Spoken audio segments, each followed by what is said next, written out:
Hey everybody, welcome back to Happily Hester After. What's up? So we wanted to give you all an update. First of all, thank you guys so much for the feedback that we got on our last video about our next step in our trying to conceive journey. It's a very emotional one, and it helps a lot to know that there are people that are rooting for us and that are on our side. So thank you guys so much for your comments on that. Appreciate it. We are going to be talking about a lot more IVF stuff with you all because it's just so cool and it's taken up so much of our lives. It's a huge process too, and a lot of people need to learn about it, and it's an educational step in the right direction for anybody who wants to try to solve their infertility problem if it's possible. So obviously giving you guys that information is always something that we're willing to do and something that we are excited to do as well. We are open books, so we're definitely going to be releasing some more videos for you guys in the future about the first shot, the retrieval, all of that and everything. But we wanted to make a little bit more of a dated video for you all addressing everything that is going on, a hot topic right now, aka COVID-19, the coronavirus, the great shutdown, isolation, quarantining, whatever. It's a big deal right now. So let's just hop into the subject. We saw a lot of people online talking about, something very specific. Right now, the IVF process is kind of on hold for a lot of people because at the end of the day, IVF community is at large. They're at large. Everybody's talking about it. They're like, has your cycle been canceled? My cycle's been canceled. Right. No, I'm having my retrieval However, tomorrow. specifically what we're talking about today is, should you go ahead and get not the retrieval, but the transfer done? Should you get your frozen transfer done right now in the midst of everything that's happening, okay? So I'll give you my perspective and then she'll give you hers. I say this, right? Would a woman who has a regular infertility or a regular fertility system, a man with a regular fertility system, are they sitting thinking, should I wait to get this girl pregnant? Are they thinking, should we not have sex like this? Maybe we should wear a condom. A lot of people aren't thinking like that right now, right? And guess what? They're going to pop up pregnant in the midst of all this.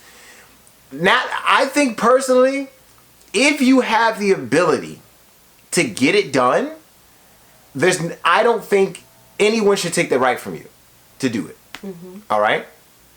However, I don't think we should do it right now. Because here's what I'm saying. If you have the frozen embryos and they're waiting for you in that bank, and they're just sitting there frozen, safe from every hurt, harm, and danger that could come upon them, right? Why in the world would you get them right now in the midst of everything that's happening? I'll give you guys some perspective. Pregnant women at large, several pregnant women have been confirmed not only to have COVID-19, but they ended up passing it on to their baby as well. Just recently, a child died, a baby, an infant, died, and they tested positive for COVID-19. Now, to be clear, not to sensationalize, I do want to make it clear the baby did die and it tested positive. It is not clear whether or not the baby died because of COVID-19. But the point is, why would you want to put your child in that danger in the first place?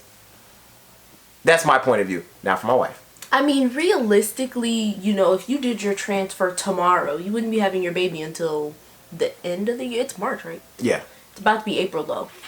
You wouldn't have until like February. No. Right? It would be like this late December or... Oh, wait, no. April would be January, right? No, March. April is the 4th month. You're pregnant for 9 months. Yeah, April would be around January. So you would be having the baby around like January, late December. Ish. So realistically, this whole threat could be eradicated by then. Could be. The issue that I have personally, and the reason why I say it's a no-go for right now, is because us as women, our bodies are more at risk during pregnancy, during IVF, and the last thing that we need would be for a doctor carrying this disease that does the transfer or the retrieval for us to give us that disease. Because not only are you going to be on like lockdown bed rest, you are going to be like, everybody right now is isolated. Period. You would be quarantined. You're done. You would be like, where are you going? Like people be scared to bring you groceries because they're like, what's in the groceries? Like, it would just be too much of like, oh my gosh, what if somebody coughed on these bananas? Oh my gosh, what if and you're putting your partner in danger. That's a whole other thing. But I mean, you're putting yourself in danger, you're putting the baby in danger. And that's not to say like any anybody who decides to proceed and do their transfer, their retrieval and everything during this time. It's not to bash them. It's just my thinking of like why I wouldn't do our transfer or anything right now is because like first of all, I enjoy my freedoms, and I enjoy being able to leave the house. What little that we have at this point in the world. And I already know my husband, and I already know me. And if I were pregnant right now, this would be me. That's it. I would be right here. You ain't going nowhere anyway. Like, that would be it. So my whole thing is just like, I need to, in my brain, I'm like, I know that I want to have this baby so bad. And I know like I want to have this baby, you know, by the end of the year or next year or whatever. But I need to be thinking about what's best and what's safest for me and for that child before they're even put inside of me. I have to make that mom decision and be like, you know what, girl, just wait. Now, that's not to say, let me tell y'all something. It is about to be April. Yeah. If this thing hasn't been handled by like the fall time, we'll be having a different conversation. Well, here's the deal, right? I mean, in speaking on that, timelines, right? Everybody has a specific timeline about when they want to do the transfer or give birth. I get it. I understand. However, every medical professional right now is saying that this whole thing might not even blow over until August. So that's what I heard, August. Exactly. At first, I was hearing next year, but they moved it up because I guess they're working on it. So no, I heard April was going to be over. And then I heard May, and then I heard June and July. The first thing I heard before they started the quarantine, I heard next year. Man, I was like, oh listen, regardless, I'll put it this way. You know, a lot of people, when they go through the IVF process, what I'm learning is that it's almost a blessing in that you have the ability to choose.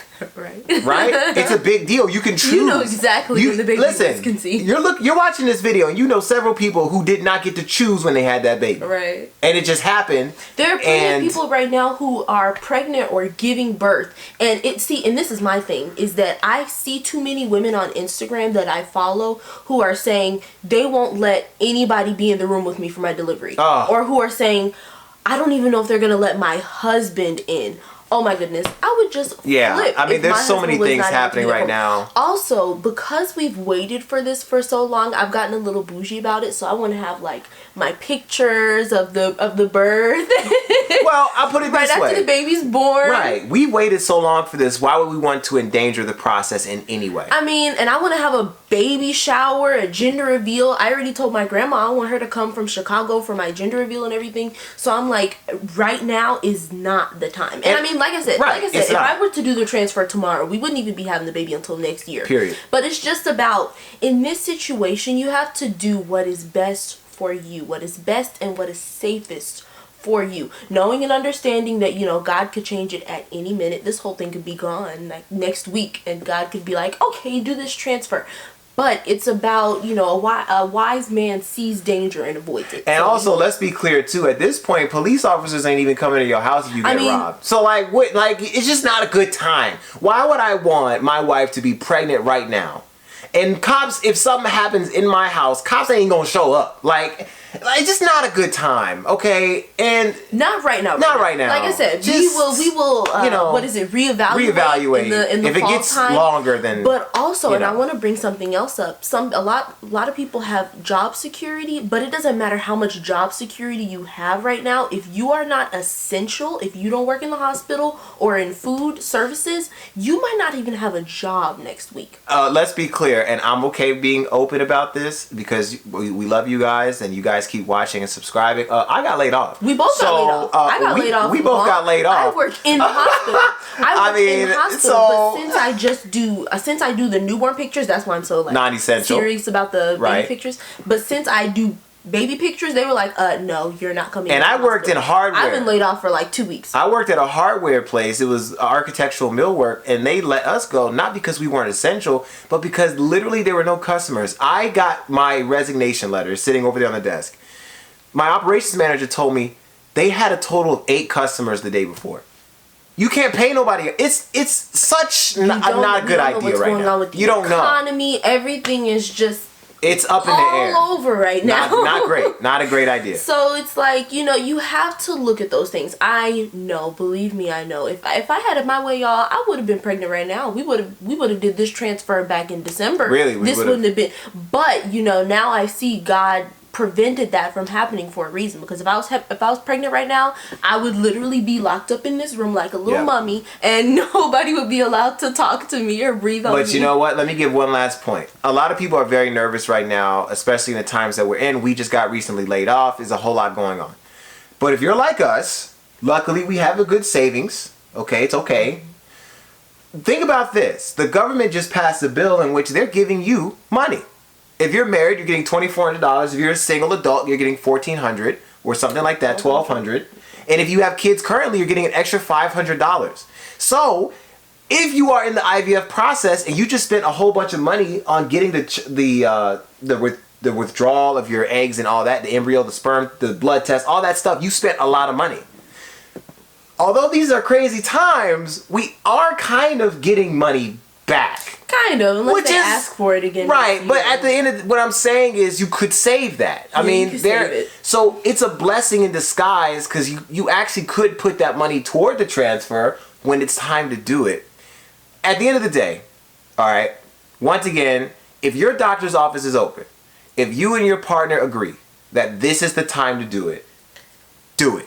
We wish you the best. Good luck. Just be careful. That's it. Please. Like, if you decide to do your retrieval, your transfer, whatever, you're not just isolating yourself. You are quarantined. Yeah. Like, do not do anything to put yourself or your baby at risk. However, let me be clear. 9 times out of 10, your office is closed. Honestly. Okay? They're not doing any transfers, any withdrawals, any medication. A lot of them are closed and canceled. Rescheduled and postponed. Yeah. Okay? But, you know, that's okay. Use this time to rebuild. Like I said, since we've both been laid off. I mean, you know, when this is all said and done, both of our jobs, well, I know my job was like, you know, you can come back and everything. But who knows how long that's going to be. Who knows? So, you know, start you up a side hustle or something. As you all know, we're always selling t-shirts. In fact, this one right here, okay, Beauty from Ashes. Click the link below. You guys can get yourself a t-shirt, a sweater. Should we even have a link below for mugs and bags? So you might not need sweaters. You might not need sweaters. You know, yeah. This is the time to rebuild, reevaluate your finances. Make sure that once all this is over and said and done, you are ret to the T.